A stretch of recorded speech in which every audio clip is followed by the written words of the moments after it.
Hello everyone. So if you forgot your Gmail password, here's how to find it and to recover it. So first of all, you're to open up any Google service and make sure that you're logged in with the same account which you want to recover. Otherwise, nothing will work. Now tap on your profile icon at the top right corner, and here make sure to press Google account.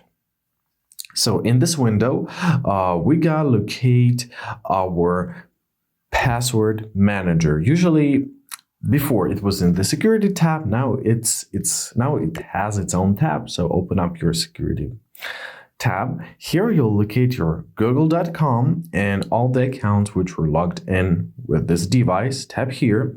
Now you gotta confirm your identity, so enter your PIN, pattern, or password.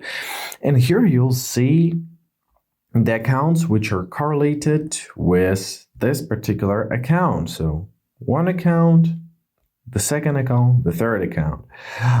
So let's tap on any password, and here you'll find the password.